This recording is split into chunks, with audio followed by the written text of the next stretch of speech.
Hey guys, welcome to what I eat in a day episode number 5। তো সকাল সকাল ঘুম থেকে উঠেই দেখি আকাশে বেশ ভালো মেঘ করেছিল। আর তারপর তো আমি স্নান করে নিলাম, কারণ আজকে একটা জায়গায় যাওয়ার আছে। তো তার আগে গিয়েছিলাম ছাদে, আর এই গাছ দুটো গতকালই বসিয়েছে, আর আজকেই দেখো কত সুন্দর ফুল হয়েছে। তো যাই হোক, তারপর নিচে এসে খেলাম হচ্ছে কিশমিশ আর তার সাথে একটা কলা। আর তারপর দুপুরবেলার দিকে লাঞ্চ করলাম মুসুরির ডাল ভাত, আর তার সাথে হচ্ছে ডিমের ঝোল দিয়ে। আর তারপর এই যে রেডি হয়ে গিয়েছি, আর বেরোনোর সময় খেলাম হচ্ছে আমন্ড। আর তারপর আমাদের অশোকনগরের মিষ্টিমহল থেকে মিষ্টি নিয়ে চলে আসলাম হচ্ছে আমার বাবার বাড়ি। কতদিন পর আমি আমার এই বাড়িটাতে আসলাম, আর ছাদে এসে বেশ ভালো লাগছিল।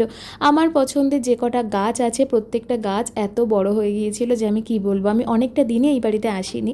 তো যাই হোক, দেখে বেশ ভালো লাগছিল। আর তারপর ঘরদোরগুলো ভালোভাবে গুছিয়ে নিয়ে তারপর চলে গেলাম নিচে। তো মা আমার জন্য করেছিল চা, তো আমি আর মা চা খেতে খেতে অনেকক্ষণ ধরে বেশ গল্প করলাম। আর এতটাই গল্প করছিলাম সবার সাথে যে রাত্রিবেলায় কী খেয়েছি সেটা তোলা হয়নি, তবে সবশেষে মিষ্টি খেয়েছিলাম, এটুকু মনে আছে। তো আজকের ব্লগ ছিল এটুকুই। সবাই ভালো থেকো, সুস্থ থেকো, দেখা হচ্ছে নেক্সট কোনো ভিডিওতে। টাটা।